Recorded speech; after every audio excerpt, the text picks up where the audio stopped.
ജീവിതത്തിൽ നമ്മൾ ഒഴിവാക്കപ്പെടുന്ന ഒരു 4 സന്ദർഭങ്ങൾ പറയാം. ഒരു 46-56 വയസ്സാവുന്ന സമയത്തേക്ക് നമ്മളെ ജോലി സ്ഥലം, വർക്കിംഗ് സ്പേസ് നമ്മളെ മെല്ലെ പതിയെ ഒഴിവാക്കാൻ വേണ്ടിയിട്ട് തുടങ്ങും. നിങ്ങളെ കരിയറിൽ നിങ്ങൾ എത്ര വലിയ വിജയങ്ങൾ ഉണ്ടാക്കിയ ആളാണെങ്കിലും പതിയെ ഒറ്റയ്ക്ക് മടങ്ങേണ്ടതായിട്ട് വരും. 65 വയസ്സും 75 വയസ്സിൻ്റെ ഇടയിലായിട്ട് സമൂഹം നിങ്ങളോടുള്ള ഇൻറ്ററാക്ഷൻസ് പതിയെ കുറയ്ക്കുന്നു.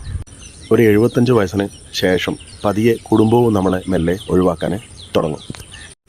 ആ ഒരു ഏജിൽ മിക്ക സമയത്തും നിങ്ങൾ ഒറ്റയ്ക്കോ അല്ലെങ്കിൽ നിങ്ങളെ പങ്കാളിൻ്റെ കൂടെയോ ആയിരിക്കും. മറ്റുള്ളവർ നിങ്ങളെ ഒറ്റപ്പെടുത്തുന്നതല്ല, അവരുടെ ജീവ സാഹചര്യങ്ങൾ അവരുടെ ഇൻറ്റേർണൽ ഇഷ്യൂസിൽ വ്യാപൃതരായതുകൊണ്ട് സമയം ഈക്വലി ഡിവൈഡ് ചെയ്യാൻ കിട്ടാത്തതാണ് പ്രശ്നം. ഒരു 80 വയസ്സിന് ശേഷം കൂടെയുള്ള പല ആളുകളും ആ സമയത്ത് അവശേഷിക്കാത്തത്, നമ്മൾ കഥ പറഞ്ഞിരുന്ന നമ്മളെ ഒരു സോഷ്യൽ സർക്കിളിലുള്ള വേണ്ടപ്പെട്ട ആളുകൾ പലപ്പോഴും ആ സമയത്ത് ഉണ്ടാവില്ല. അപ്പോൾ ഒരു ഒറ്റപ്പെടൽ തീർച്ചയായും നമ്മളെ മാനസികമായി ഒരു പരിധിവരെ തളർത്തും.